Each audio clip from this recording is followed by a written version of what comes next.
आज लोकसभा चुनाव के मामले को लेकर आवश्यक बैठक हुई है।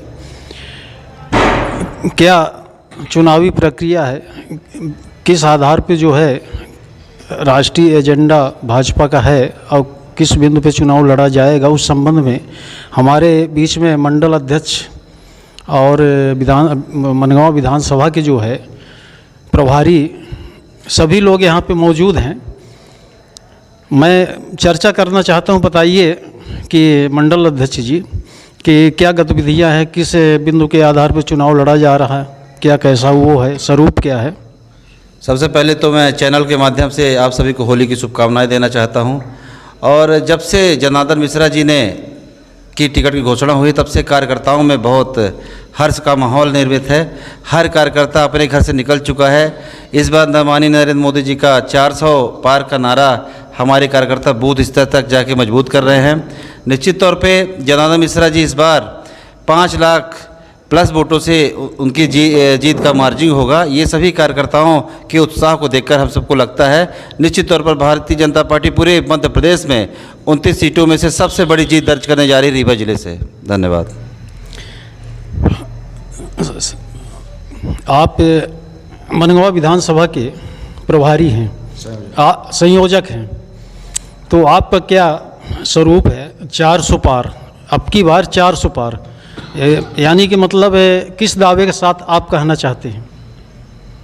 भारतीय जनता पार्टी में जिस तरह से 10 वर्षों में मोदी जी के सशक्त नेतृत्व में जिस तरह से पूरे देश में कार्य हुए हैं, उस कार्य के आधार पर जिस तरह से जिस काम को पूर्व की सरकारों ने, कांग्रेस की सरकार ने 370 धारा विशेष राज्य का दर्जा देकर कश्मीर को सारा बजट दिया करते थे और पूरे देश में एक आतंकवाद का माहौल कांग्रेस के द्वारा निरूपित रहता था।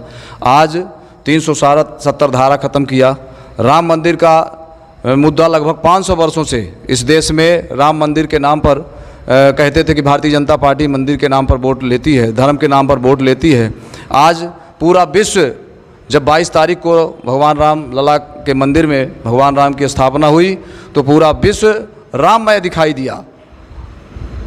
और हमने गरीब कल्याण, जो हमारी भारतीय जनता पार्टी की सरकार चाहे प्रदेश की रही हो चाहे देश की रही हो, मोदी जी के नेतृत्व में हमने महिलाओं के लिए, गरीब महिलाओं के लिए उज्ज्वला करोड़ों करोड़ उज्ज्वला कनेक्शन दिया। प्रधानमंत्री आवास योजना गरीब लोगों को मिला। और मध्य प्रदेश की सरकार ने भी अभी लाडली बहना योजना के माध्यम से पूरे प्रदेश में महिलाओं को 1250 रुपये महीने देकर जिस तरह से उनके अंदर ऊर्जा का संचार किया। और तमाम तरह की योजनाएं, जैसे हमारे निराश्रित पेंशन तक कांग्रेस की सरकार में नहीं बचा करती थी, निराश्रित पेंशन तक पूरा नहीं मिलता था। जिस तरह से भारतीय जनता पार्टी की सरकार जब से मध्य प्रदेश में आई, देश में आई, तब से तमाम तरह की सरकार की जितनी योजनाएं हैं, जन कल्याणकारी योजनाएं हैं, गरीब कल्याण योजनाएं हैं, उन योजनाओं का सीधा हितग्राही के खाते में पैसा जा रहा है, सीधा लाभ जा रहा है। इसके कारण हम अपने काम के दर पर, आप देख लीजिए, चौतरफा विकास, हमारे ज़िले का चौतरफा विकास है। नहरों का जाल बिछ गया पूरे हमारे ज़िले में। और जिस तरह से खेती किसान की उन्नति हुई, आप देख लीजिए, हमारे जो देश में किसानों के लिए किसान सम्मान निधि की जो योजना हुई, प्रत्येक किसान को 2000 रुपये के हिसाब से आज 12,000 रुपये साल में हमारे प्रधानमंत्री जी दे रहे हैं। 6,000 रुपये प्रदेश सरकार और 6,000 रुपये देश प्रधानमंत्री जी दे रहे हैं। इस तरह से 12,000 रुपये वो मिलता है। और तमाम तरह की ऐसे छात्रों के लिए हित की बहुत सारी योजनाएं हैं। स्वास्थ्य के लिए, जैसे आपका आयुष्मान कार्ड के माध्यम से जिन गरीब लोगों की दवाई में मतलब घर की तबाही मच जाती थी, अगर एक बल्ब ख़राब हुआ तो बल्ब किडनी ख़राब हुई तो उसके लिए आप देख लीजिए कि जब से ये आयुष्मान कार्ड की योजना आई है तो आज पूरे देश में स्वास्थ्य के लिए गरीब को भटकना नहीं पड़ता है। और 5 लाख तक की दवाई उस आयुष्मान कार्ड के माध्यम से उस गरीब की हो जाती है। इस तरह से तमाम तरह की योजनाएं, सड़कों का पूरी तरह जाल है। फ्लाईओवर देख लीजिए, रीवा में हमारे चौतरफा विकास है। ये जब हमारे 2014 में हमारे जनार्दन मिश्रा जी प्रत्याशी हुए थे और जीत कर गए थे, तब इस रीवा में केवल 4 ट्रेनें चला करती थी। आज रीवा से 14-15 ट्रेन चल रही हैं और पूरे देश में रीवा को जोड़ा गया। इसके लिए हम नरेंद्र मोदी जी के और जनार्दन मिश्रा जी को बहुत बहुत बधाई देते हैं, उनका आभार व्यक्त करते हैं रीवा की जनता की ओर से। और साथ ही मैं एक बात और कहना चाहता हूं कि जनार्दन मिश्रा की तुलना में जो विरोधी दल के प्रत्याशी हैं, जिस तरह से अनर्गल प्रलाप कर रहे हैं, जिस तरह से वो अभय मिश्रा, नीलम यहाँ की प्रत्याशी हुई हैं और वो ये कह रहे हैं कि जनार्दन मिश्रा जी ने भ्रष्टाचार करके और तमाम धन अर्जित किया है और वेयर हाउस बनवाया है और दिल्ली में कई कोठी मिली है, उनके बालक पर भी आरोप लगा रहे हैं कि वो कमीशन लेके जो है तो सांसद निधि का दुरुपयोग किया है। और मैं तो ऐसा मानता हूँ, जहाँ तक मुझको जानकारी है, कि हमारे जो प्रत्याशी हैं और इस लोकसभा रीवा के जो सांसद भी हैं आदरणीय जनार्दन मिश्रा जी का जिस तरह से चरित्र है, सभी भारतीय जनता पार्टी के लोग और ज़िले के लोग जानते हैं कि वो एक चरित्रवान व्यक्ति हैं। आज वो, मैं जहाँ तक जानता हूँ कि 4 साल से वो एक ही जूता पहन रहे हैं। वो सांसद के रूप में कभी उन्होंने रीवा की जनता के सामने पेश अपने को नहीं किया और एक सामान्य रूप से वो रीवा की जनता की सेवा किए उन्होंने और आगे भी अवसर मिलेगा ही अवसर। ये तो निश्चित तौर पर कार्यकर्ताओं में और ज़िले की जनता में जिस तरह से उत्साह है, तो निश्चित तौर पर पुनः वो अपार मतों से, मध्य प्रदेश में सबसे ज़्यादा मतों से वो जीतने वाले सांसद होंगे। और जो विरोधी अनर्गल प्रलाप कर रहे हैं, तो उनके बारे में मैं ये कहना चाहता हूँ कि रीवा की जनता उनको जानती है।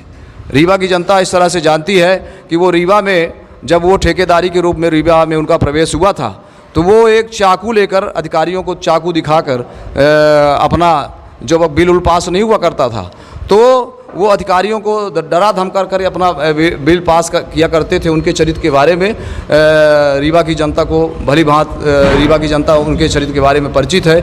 और जिस तरह से वो अनर्गल प्रलाप कर रहे हैं, तो कर्जा लेकर कौन अपना विकास नहीं करना चाहता है।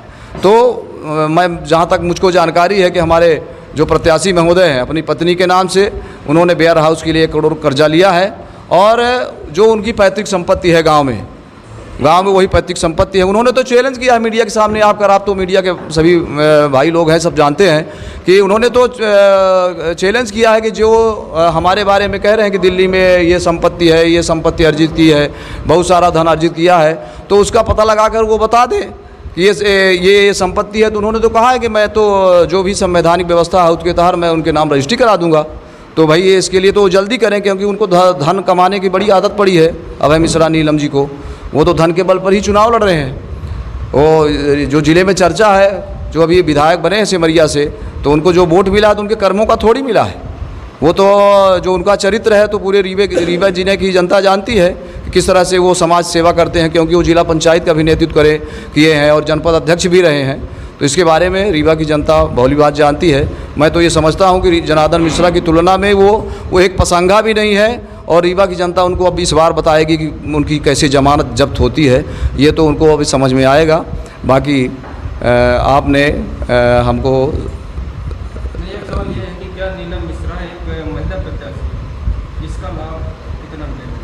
कोई लाभ नहीं मिलेगा उनको, वो क्योंकि जो नीलम मिश्रा, जब देखिए भारतीय जनता पार्टी के सानिध्य में ही उनको जनपद मिला, भारतीय जनता पार्टी के ही सानिध्य में उनको जिला पंचायत के रूप में अभय मिश्रा भी प्रेषित हुए थे और भारतीय जनता पार्टी से ही वो विधायक बने थे।